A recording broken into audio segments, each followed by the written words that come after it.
In this video, I'm going on a Carnival cruise aboard the Firenze to the amazing Mexican Riviera.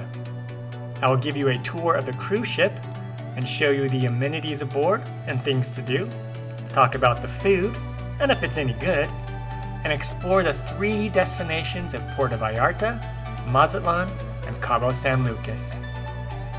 The adventure started in Phoenix, Arizona.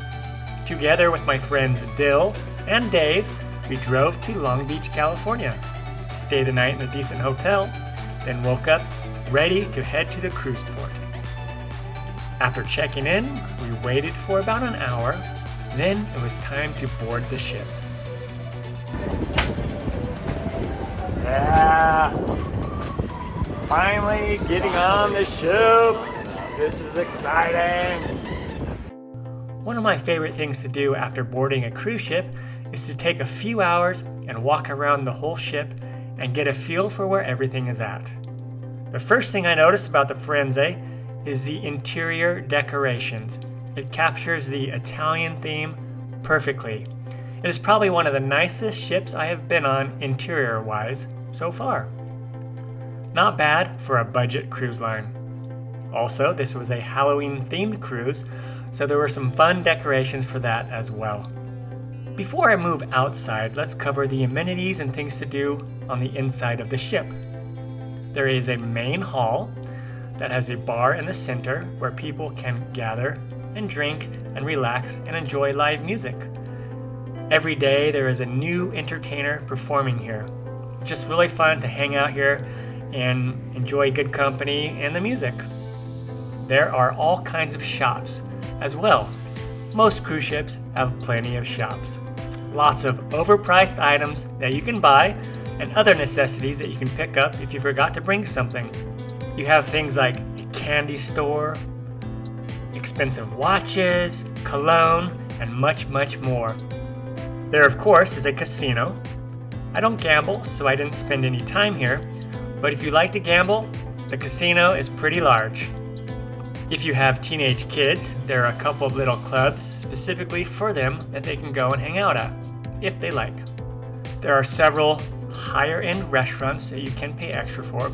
This is typical with cruise ships. They will have the all-inclusive dining side and then also give you options for higher-end food that you pay for. Some notable restaurants are the Steak Place and the Japanese Teppanyaki. For entertainment, they have a huge theater where they have a variety of shows each day and evening. Lots and lots and lots of entertainment. There is something for everyone, from bingo to Deal or No Deal to dance shows to the crowd favorite, which is the Love and Marriage show. The theater is also where they held the Halloween costume contest. Several people in our large singles group entered into that contest. Other fun entertainment options were the comedy shows. Most evenings they had a family-friendly comedy show, and then later on in the evening they had a more mature comedy show. I always enjoy the comedy shows and try to make it a few times to those each time on a cruise.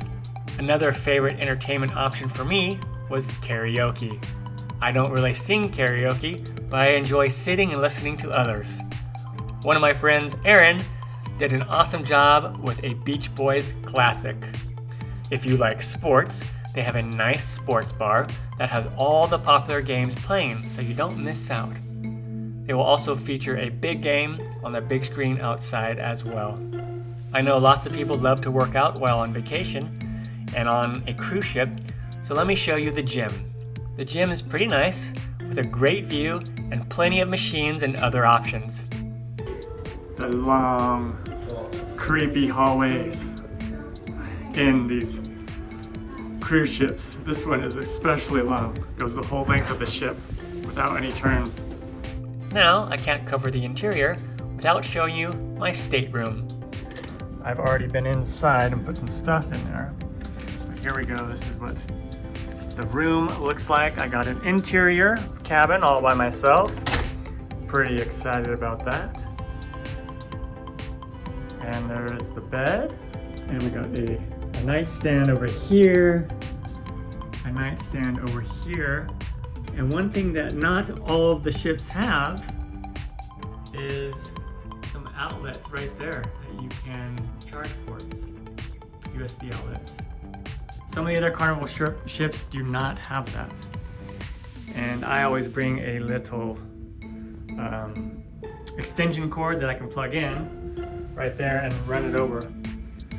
And there's a little desk, the bench, and then we have this little area right here and a little mini fridge right there. And then a little, counter that you can put stuff on, a TV, decent sized TV. And here is the bathroom. Pretty standard bathroom. Shower. Nice little vanity.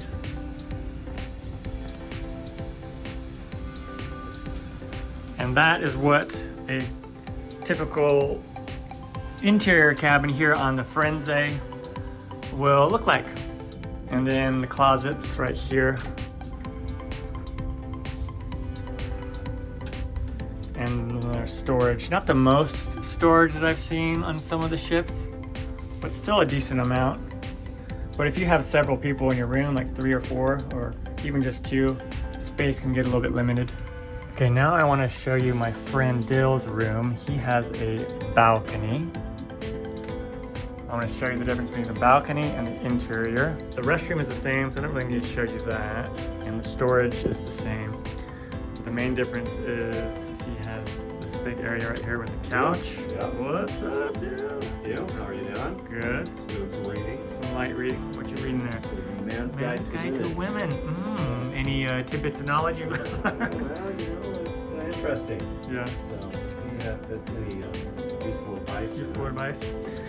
So he's got that the couch and the leg rest, and then he's got a different type, a bigger desk than I do set up. And then the bed is on this side.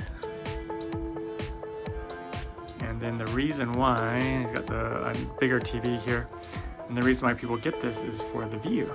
It's definitely the view. Definitely the view. Yep. Go outside.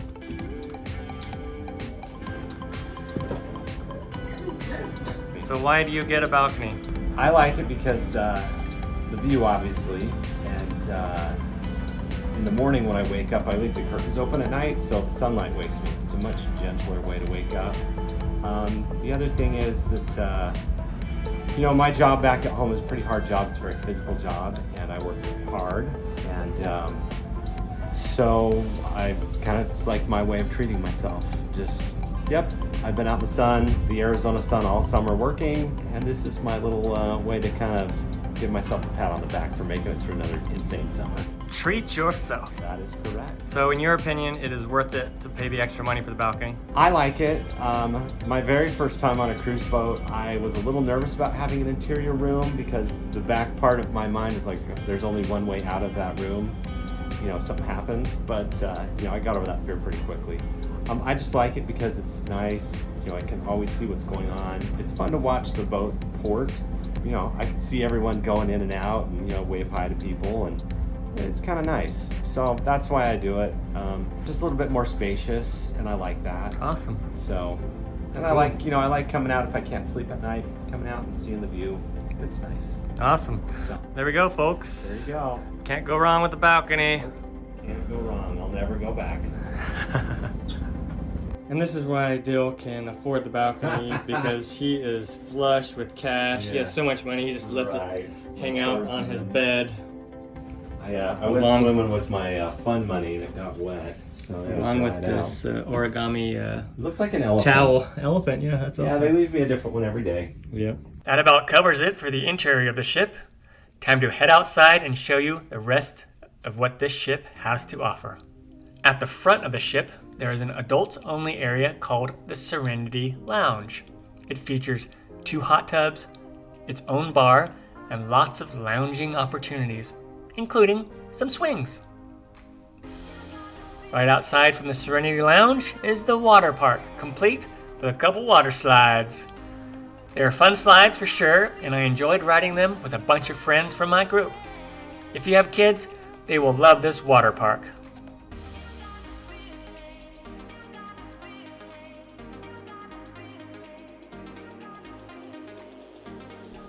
Next is the main pool deck.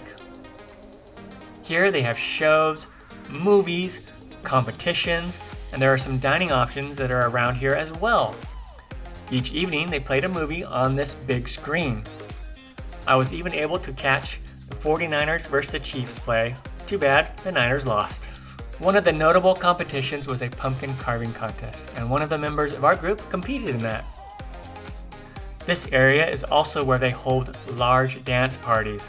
I love to dance, so it was fun getting our group together and dancing the night away. Walking further down the ship, we have the giant ropes course and mini golf area. The ropes course is a lot of fun. It is also very safe. You wear a harness and you're clipped in the whole time, so you don't have to worry about it. But if you're afraid of heights, you may or may not want to try this one. Also in this area, there is a giant chess set that you can play if you want. There's cornhole and a pretty amazing arcade room. Next, we have the sports court. It is a pretty good sized court with basketball and all kinds of other games that can be played. My friend Sherry and I teamed up to compete in a pickleball tournament. We did really well. We made it to the semifinals, but sadly got defeated. Others in our group competed in that as well. There was also a fun dodgeball competition, as well as other competitions. I am a big fan of foosball, so I was happy that they had a couple of foosball tables on board. Me and some friends played several games. Good times. Then finally, at the back of the ship was another pool and 2 more hot tubs, along with another bar and a couple of food options. This is also where the pizza was. Speaking of food options, one of my favorite things about cruises is the food. You can eat food almost 24/7 if you want to. On deck 10 was the Lido Marketplace, where you could find all the main buffets, which were open for breakfast, lunch, and dinner. There was always huge varieties of things that you can get, something for everyone for sure. Another thing I ate a fair amount of was the pizza. It wasn't gourmet, but I still liked it. For dinner, we spent most of our nights at the main dining room on level 3 with our big group of singles that I was a part of. I wouldn't say the food was the best I've ever had, but I did like it, and there were a good variety of things to eat and some things that I really enjoyed. You always had a choice between appetizers, which came out first, the main entrees, and then the desserts. A good selection each night. I would usually order 2 appetizers and 1 main course, and then 1 to 2 desserts. Now, when it comes to food on a cruise ship, I need to talk about the ice cream. One of my favorite things to do on the cruise is to eat the soft serve ice cream, unlimited ice cream. It's so awesome. And it's just one of my favorite things to get. So good. Now, enjoy some more clips of the food.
the stairs.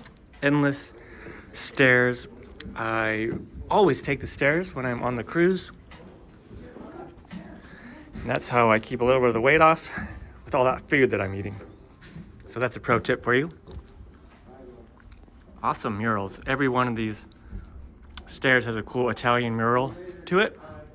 Really neat. After 2 full days of cruising down the Pacific coast, we arrived at our first destination, Puerto Vallarta. If you need to stop at Walmart or Sam's Club, this is the place. Lots of people here will buy soda and bring it to the ship for the rest of the cruise. Some people in our group did just that. We left the ship and our group did a leisurely stroll to find our guide for the day. Our excursion was riding bikes and eating tacos. Honestly, this was such a fun excursion. We got to see a bit of Puerto Vallarta that I hadn't seen before the last time I was here. It was fun riding on the boardwalk, stopping for ice cream, and of course, stopping to eat tacos at various locations. Such a fun way to explore Puerto Vallarta. After that excursion was over, myself and a few people did go to Walmart for a few things. We made it back to the ship just in time before heavy rain hit. The next morning, we were in Mazatlan. This was my second time coming to Mazatlan. After waking up fairly early, our excursion group left the ship. This port area is really fun. Lots of little shops that you can browse if you wish, and other things that you can do. After about 30 minutes of waiting around, we boarded some vans and headed inland to a small little village for some hot springs. It wasn't exactly what I was expecting when I heard hot springs, but it was still awesome. 2 large pools with extremely hot water. This was so relaxing. I don't care how warm and humid it is outside, I always enjoy a nice hot tub. After soaking in the tubs, a few of us got mudded up, baked in the sun for 5 minutes, and then rinsed the mud off. After that, we got inside what looked like to be a huge pizza oven. Turns out it was a sauna. This was very relaxing as well. Once the sauna and hot spring time was over, they served us lunch. This was one of the best meals I had on the whole trip. Seriously, the local cuisine is amazing. After lunch, the guide took us to her local shop and some people bought some jewelry. Then we boarded the vans and headed back to the ship. Another awesome excursion in the books. The next morning, we arrived in Cabo San Lucas. Cabo is interesting because it doesn't have a dock for the ship. So the ship anchors offshore and we have to take these tender boats to shore. It is a pretty painless process but does take some time, so keep that in mind if you are planning excursions. Also, we didn't get to spend that much time in Cabo, only until about 2 p.m., so you have to do shorter excursions. My excursion for the day was learning how to surf. Our guide picked a handful of us up and then drove us to the surfing location. I hadn't tried surfing for 30 years, so I was excited to give it a try and see if I could get up and ride. Let's just say it is definitely much harder than wake surfing. The good thing is the water is nice and warm. Unfortunately, I don't have any good footage of the actual surfing, but I was able to get up and ride about 4 out of the 8 attempts.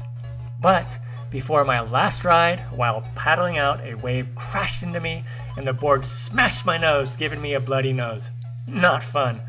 But the ride after that was my best ride and final ride. Surfing is no joke. I am absolutely exhausted, but it was a lot of fun, even with the bloody nose. After that, it was time to return to the ship. Another excursion that some of the people in my group went on was riding camels. It looked like a pretty fun excursion. So, if you ever want to ride a camel, you can do it in Cabo. The next day was a fun day at sea. More of the usual, lounging, walking around, hanging out, playing, and just enjoying life and being on a cruise ship. But all good vacations have to come to an end sometime. The next morning, the fog was super thick as we headed into port. Then it was time to disembark. Getting off the ship, it's always sad. Until next time. After disembarking the ship, we loaded up Dill's truck and headed home to Phoenix. It was such a fun cruising experience. I enjoyed my time on the Carnival Firenze. I do think I prefer the other Carnival ships I have been on, but this one was still pretty awesome. I can't wait to go on another cruise. In fact, I already have another one booked in January. If you are looking to book a cruise, check the description box for my affiliate link. Happy cruising, everyone. And now, enjoy some more clips of the cruising experience, because this video is not quite long enough.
Most actually have had all cruise.